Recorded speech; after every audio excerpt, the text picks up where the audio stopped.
Sylvia स्टटम्यूलर 40 वर्षों से सांस लेने की कोचिंग दे रही है। वो अपनी क्लास में लोगों को सिखाती है कि ठीक से सांस कैसे लेना है।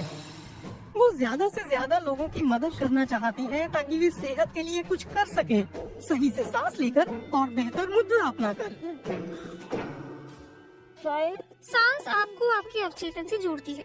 सांस से जुड़ी जानकारी का इस्तेमाल करके मैं अपनी मुद्रा और मनोदशा को प्रभावित कर सकती हूँ।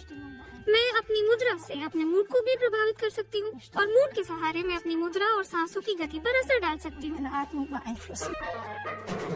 सिल्विया मुश्किल अभ्यास नहीं बताती है, बल्कि उनके पास एक टूल बॉक्स है जिसमें सरल और रोजमर्रा की टिप्स हैं।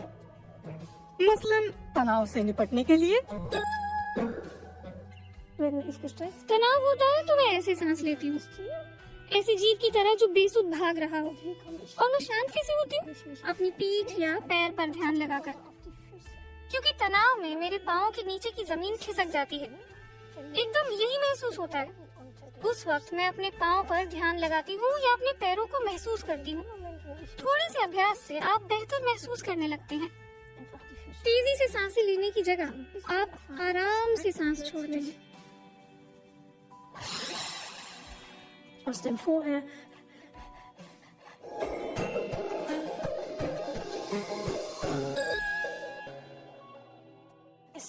जब आप अपने कंप्यूटर पर बैठे हो तो थोड़ी थोड़ी देर पर शूबी डूबी करना अच्छा रहता है। यूं इस तरह जब मैं कुर्सी पर बैठकर अपने पीडू को ऐसे एक किनारे से दूसरे किनारे घुमाती हूँ या बच्चों की तरह अपने कूल्हे हिलाती हूँ, शायद इससे लोग ज्यादा आसानी से समझ सके। इससे मेरे बीच का हिस्सा और पीठ का ऊपरी हिस्सा हल्का होगा। मेरी सांसों के साथ गति कर रही मेरी नसें अब पाइप की तरह ऐंठी हुई नहीं है। पाइप उलझी हुई हो तो उसमें सही तरह से पानी का बहाव नहीं होता, इसलिए मैं सीधी बैठती हूँ। जब मैं झुक कर बैठी हूँ तो भी कोई दिक्कत नहीं, मैं फिर से शूबी डूबी कर लूंगी।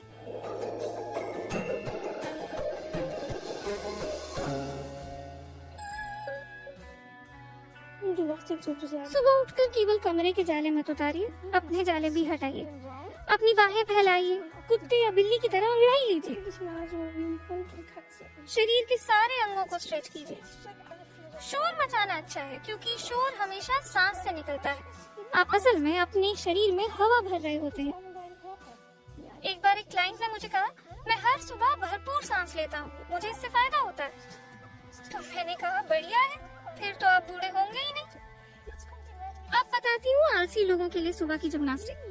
आप बस लेट जाएं और हाथ पेट पर रखें। अपनी एक एड़ी पीछे की तरफ खींचे, फिर सीधा करें। अपने पाँव को आराम करने दें।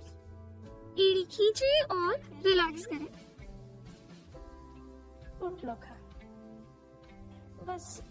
पहले जब हम कुछ शुरू करने से पहले बेचैन होते हैं तो अक्सर ठीक से सांस छोड़ना बंद कर देते हैं। सांस छोड़ने के लिए आपके पास ढेर सारा समय है। छोड़िए और खींचिए। जब भी आप सांस लें तभी गति शुरू करें।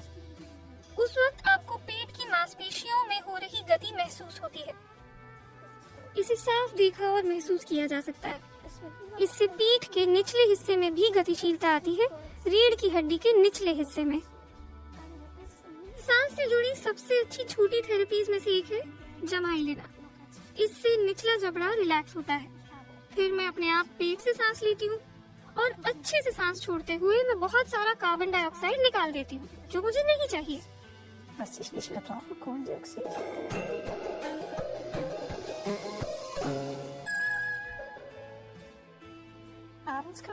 शाम को आप सांस लेने का थोड़ा अभ्यास कर सकते हैं। जैसे आप प्रार्थना करते हैं, फिर आप दिन भर का तनाव लेकर बिस्तर पर नहीं जाते, थोड़ा बहुत पढ़कर कुछ पीकर सो जाते हैं। जब आप उठेंगे तो पता लगेगा कि आपकी सांसें कितनी पैनी लग रही हैं। लेकिन फिर कभी ना कभी आप सही से सांस छोड़ना सीख जाएंगे। तब आप लेटकर एक गहरी सांस ले सकते हैं और उसे छोड़ते हुए अपना सारा तनाव बाहर निकाल सकते हैं। कुछ लोगों को तो फिर किताब पढ़ने की जरूरत ही नहीं पड़ती क्योंकि वो तुरंत ही सो जाते हैं।